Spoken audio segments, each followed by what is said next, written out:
So let's think through what it actually means to be good at nose typing. What does it take to get good at nose typing, right? Kind of a weird thing to think about, but let's break it down, right?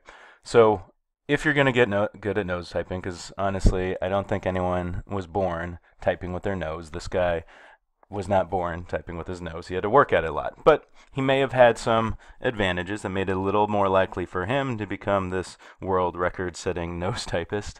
That would give him a little advantage over other people. So let's see what it might take. So what would it take to nose type? Well, one thing would be knowing where the letters are on a keyboard, right? If you did not know where the letters were on a keyboard, it'd be very difficult to nose type. I mean, obviously you can look and find it, but if we're talking about, I guess, speed nose typing is probably something I should add in there, right? We need to know where the letters are on the keyboard.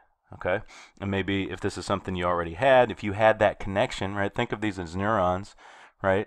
We're starting some pathways, we're building connections. Okay, so nose typing, we need a connection from knowing where the letters are on a keyboard, all right? That's going to make him a faster nose typer. Okay, that makes sense. So what else? Well, he had a very specific sentence he was going to type, right? And he was trying to do this for speed. So if he was better able to remember the sentence, it would make it easier for him to type without looking up at the sentence and slowing down his time. So he knows where the letters are on a keyboard, so he doesn't have to look. He just puts his nose in the right place, and he knows the sentence he needs to type. He has it memorized. Okay, those are connections that, had he already had these kinds of abilities, right, nose typing would become just a little bit easier. Again, speed nose typing would be a little bit easier. All right, well, what's connected to these things? Well, let's think it through. Knowing where the letters are on a keyboard and maybe remembering the sentence to type. Probably if you're really good at regular typing with your fingers, right, you might be better able to have these skills. So it turns out, okay, so if we look at this guy, he actually was a really good regular typer. He was very fast at that, and that's what led him to deciding to type with his nose. So regular typing was a skill with all these other connections, neuron pathways already connected and set up in his brain that made it a little bit easier for him to become a speed nose typist, because he already knew where the letters are on a keyboard. It was also easier for him to remember sentences to type because he'd practiced it so much in the context of regular typing. Okay, well, what helps you with regular typing? Well, finger dexterity for sure, right? So besides knowing where the letters are on a keyboard, besides remembering the sentence to type, you need to have finger dexterity. And what that means is your ability to type different things, right? Your ability to move your fingers in a particular way, being good with your fingers and like being able to do small movements and, move them differently. Okay, well, what would help you with finger dexterity? Playing piano. If you already played piano, you might have finger dexterity that would make it easier to type.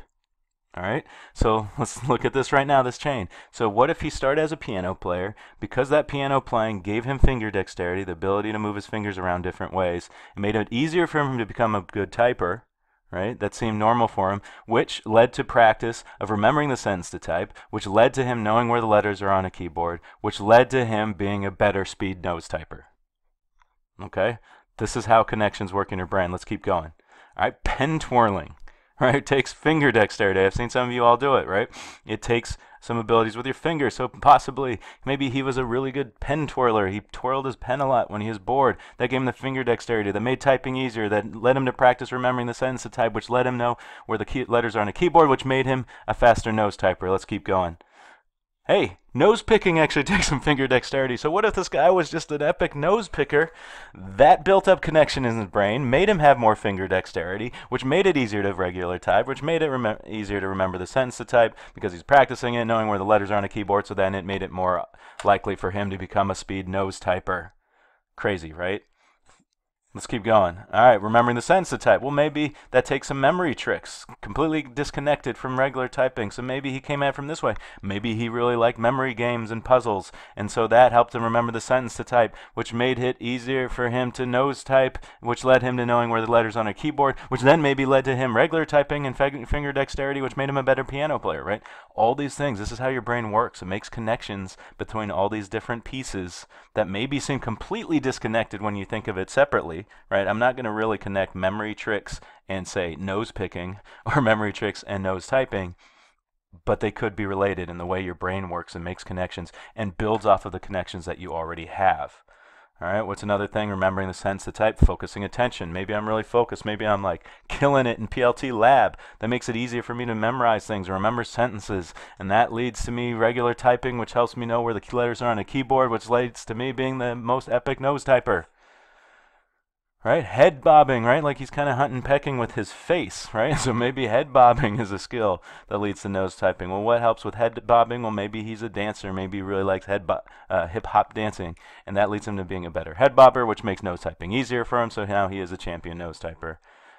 Rhythm. So maybe he was a musician first. He had good rhythm. He just liked listening to music. That led to him dancing. That led to him head bobbing. That led to him being a better nose typer. Right? So again, this could go on forever, right?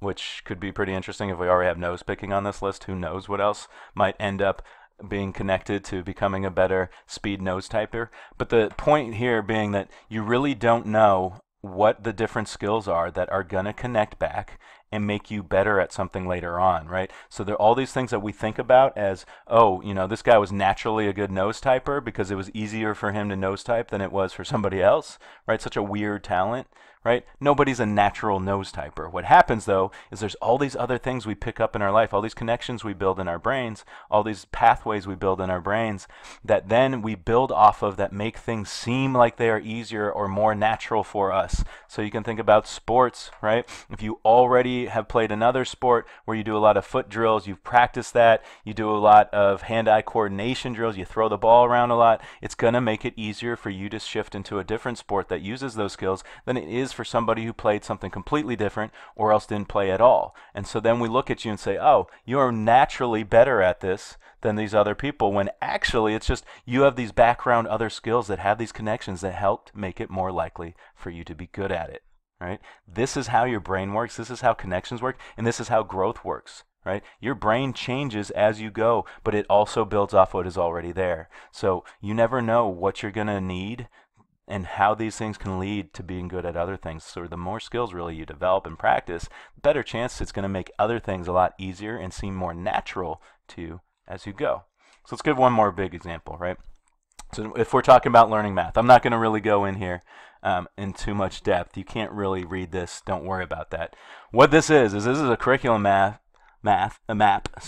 of math, right? Teaching math concepts. Really, it's kind of some reasoning, critical thinking skills, and it's divided in all these different sections. And then here you can see all these different connections between different math concepts and other math concepts. So you can imagine if this is your brain, your little math brain, there's all these different connections. So if maybe I have this one particular skill, it actually connects to 1, 2, 3, 4 other skills that then build off each other, right? What if I didn't have this skill? Well, these other skills are connected to other ones, so you could still learn them, but it's going to make it a little more difficult because you're not going to have the same connections. Just having this one makes all these things more likely, which is going to make it more likely that you're going to feel like you are good at math or naturally good at math.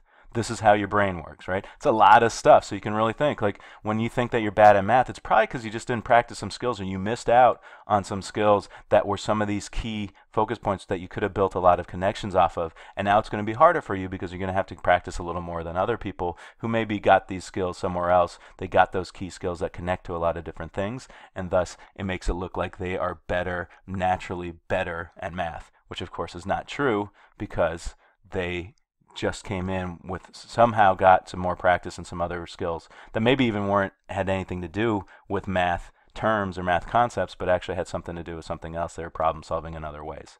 This is how your brain works. This is how all those neurons and those connections work to make you better at things or seem smarter or seem more naturally inclined to do things. So let's break down what this really means in terms of something we call growth mindset and fixed mindset.